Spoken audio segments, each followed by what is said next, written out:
Good evening, Counseling 510. This is Jen Cox with my video for week 3, where we're going to compare Gestalt and existential therapy. The first thing we're going to do is discuss how they're similar and different. Existential therapy has a lot of different universal therapies, like several different things can be used within what is considered existential therapy. But there are 3 different phases. The initial phase, where the client kind of identifies and clarifies their assumptions about the world. The middle phase is where clients are assisted in fully examining more of the source of where those assumptions come from and the source of authority that they believe in their life and their value system.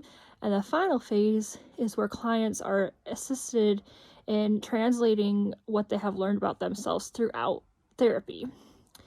In Gestalt theory, there are a lot of existential techniques.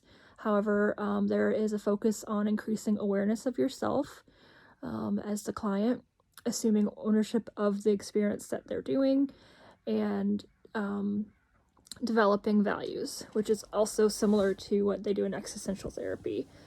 But one of the things the client would also be able to work towards is being able to ask for help from others outside of the counseling office. Some strengths and limitations from existential therapy. So with existential therapy, it doesn't dictate a specific kind of, like, there's no roadmap or anything, so the counselor can still kind of create the best outcome or the best plan that they think, in cooperation with the client, of course, to see how they want to go about things. But a strength is, honestly, because there isn't a specific way that things need to be done, it can actually be used with several different kinds of cultures, because you can apply the person's cultural norms to what you're doing in the counseling office. But the therapist is just really going to have to know, be very open to asking questions about the client's culture so they can understand how to best do that for the client. For Gestalt therapy or theory, one of the weaknesses, there's attention on using techniques to confront the clients and getting them to experience their feelings. So some of the ways that the therapists go about doing that might really make people feel uncomfortable, because it's kind of a direct approach. And so sometimes therapists, they could actually abuse their power by, being too pushy about getting questions or something like that. So it's not useful for clients who,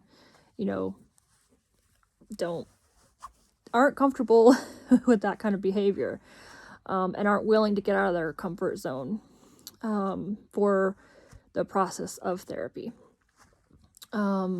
But there is an emphasis on the therapist's authenticity, and self-disclosure can be very empowering for the clients, on behalf of the therapist, because that could, help them see that even if they are being a little pushy, it's because they understand where the client's coming from with something. So that is sort of a strength of Gestalt therapy.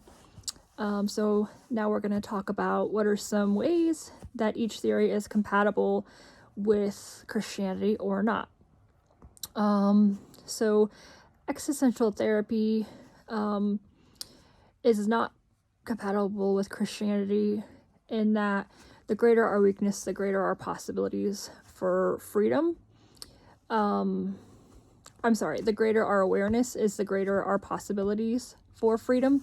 In the Bible, I don't know, I kind of see that as the more you know, the more temptations you could be faced with. So, of course, even in the Book of Solomon, yes, Solomon does ask for wisdom, but he didn't actually use all that wisdom for the best of his knowledge either. So I don't necessarily feel like it's in keeping with the Christian tradition to believe that the greater your awareness, the greater your possibilities for freedom.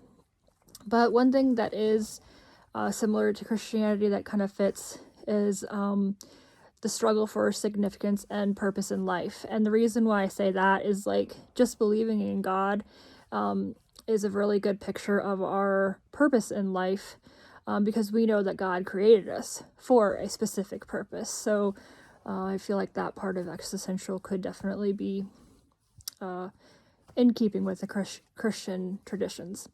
Both of them, both Gestalt and Existential therapy, they both are about finding meaning in life. And so for me, that kind of translates over to finding God's purpose for your life. And if you do that, then, that's something that God does have planned for us. And because Gestalt therapy can be tailored to an individual client's experience, if that client is a Christian, then of course, then it could be in keeping with their Christian views. But the Gestalt therapy wasn't really created with a Christian lens in mind, so it's not overarchingly compatible with Christianity. The last prompt is based on each theory's concept of psychopathology, discuss the limitations as far as creating measurable outcomes for clients. So one of the measurable outcomes for clients in existential therapy is